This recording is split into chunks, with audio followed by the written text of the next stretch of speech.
para representar a Santa Bárbara de Samaná, para representar a Sánchez.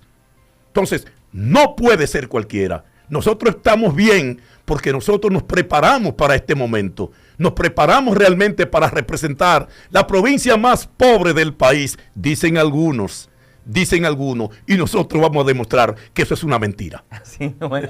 Oye, mira, hablando de representación, una de las cosas más representativas que tiene cualquier país, o cualquier provincia en este caso Las Terrenas, y sobre todo un municipio turístico, es su historia, es su cultura.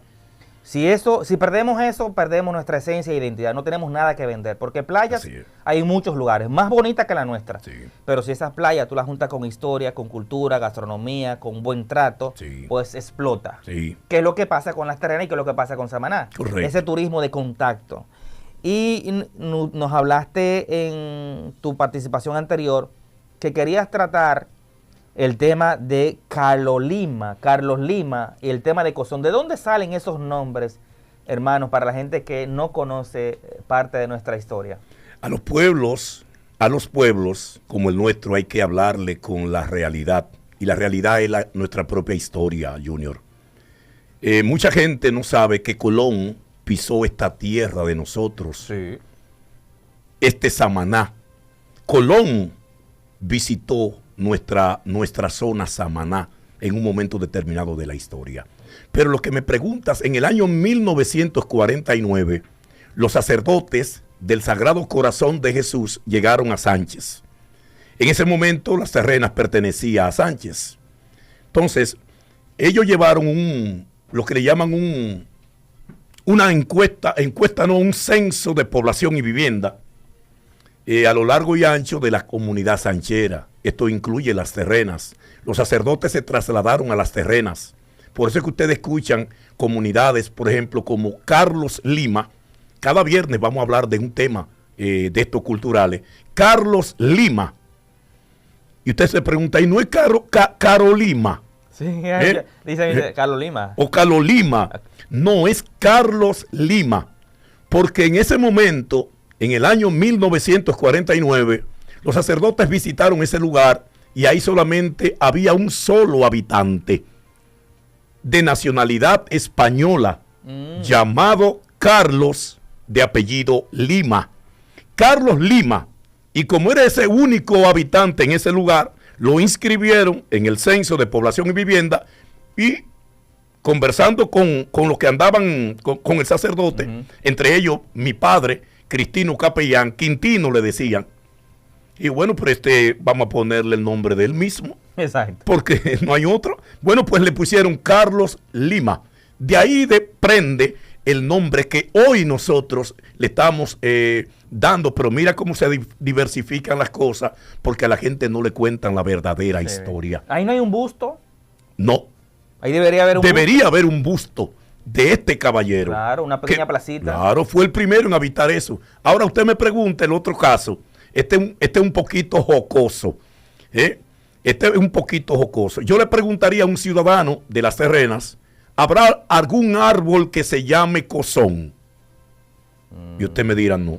Ellos hay roble, ellos hay balatá, ellos hay guasábara, caoba, pero cozón, ceiba, que se da bastante grande y amplia. Pero cozón no existe. Pero es el río que se llama Cozón. No, el río tiene su propio nombre. Los ríos son ríos en cualquier parte del mundo. Sí. Entonces, ¿qué sucedió con esto? Bueno, que ya al atardecer, luego del trabajo intenso del sacerdote y los que andaban con ellos, se fueron a bañar a ese río, porque ahí terminaron esa parte.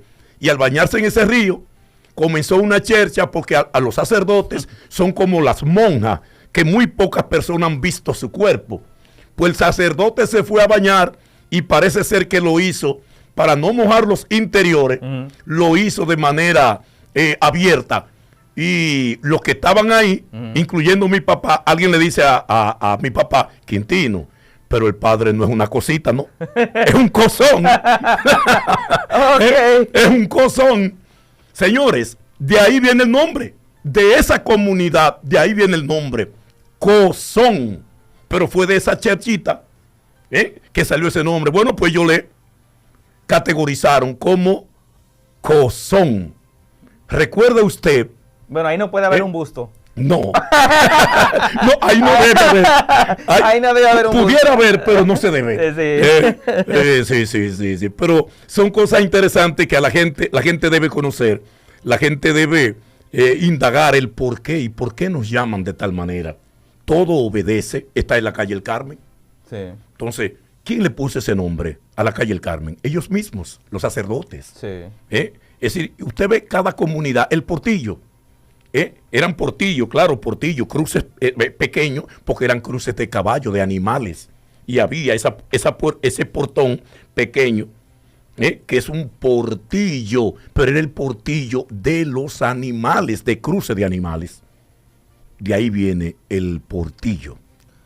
Qué interesante, de verdad que te Sí. felicito, de verdad que tengas tan presente algo histórico Sí. que nos puede beneficiar tanto en el futuro. Sí, La gente debe entender, sobre todo, no importa si somos un lugar turístico o no, yo creo que nuestras próximas generaciones deben de entender de dónde venimos. correcto. Y una forma de mantener vivo de dónde venimos es a través de nuestra historia, lo que se puede contar. Claro. Y se hace muy importante eso. ¿Sabes, Rofi? Me gustaría preguntarte, mucha gente no entiende qué era lo que pasaba en Sánchez. La gente habla de un ferrocarril, pero no entiende a lo mejor qué era lo que hacía ese ferrocarril. ¿Cuál era el contacto? ¿Cómo desde ahí eso, cómo se conectaba al barco? ¿El barco estaba ahí, era ahí mismo que había un muelle? ¿Cómo funcionaba el ferrocarril? ¿Cómo se dio eso? En el siglo XIX, Sánchez marcó el desarrollo de la República Dominicana, el desarrollo económico, porque por aquí se trasladaba toda la producción de cacao, de coco, que se producía en el Cibao. Precios Se históricos embarcaba. tiene el cacao ahora mismo. Claro, se embarcaba. Todavía en Europa, el cacao y el coco es tipo Sánchez. Y el tipo Sánchez, por ejemplo, en cuanto al cacao se refiere, no era que Sánchez producía el mejor cacao. Es que por Sánchez se importaba. Claro. El mejor cacao que se produce en el país habita en Castillo. Ujú. Entonces, de Castillo se trasladaba la producción de cacao, no así la de cocotero, pero se trasladaba la producción de cacao a montarla en el muelle donde venían los barcos, calaban los barcos para trasladarla a Europa y a Inglaterra. Por eso es realmente que tenemos un cruce de razas. Hay muchas personalidades que quizá ustedes conocían, que son de acá, de nuestra provincia, y ustedes lo ven en los medios, y usted dice, ¿y ese señor quién es? Nadie habla de la historia de ese señor para acá. Por ejemplo, tenemos el caso de Bernardo Vegas. Ujú. Bernardo Vega nació en Sánchez, pero muy pocas personas saben eso. Sí. Bernardo Vega, ese señor con tanta sapiencia, Sí, historiadora. historiador, una persona de mucho valor en nuestro país, nacido en nuestra provincia, nació en Sánchez. Hay otras figuras importantes. ¿Los Moyas son de Sánchez? Sí, los Moya están en el cruce porque también debo decir que el tren no solamente traía productos, el tren también trajo familias. Claro. Familias de La Vega. En el caso, por ejemplo, de nosotros que somos veganos por apellido, por herencia, somos veganos, mis familiares vinieron en el tren. En los años ya en 1938, 40, por ahí. Entonces, no solamente ellos, hay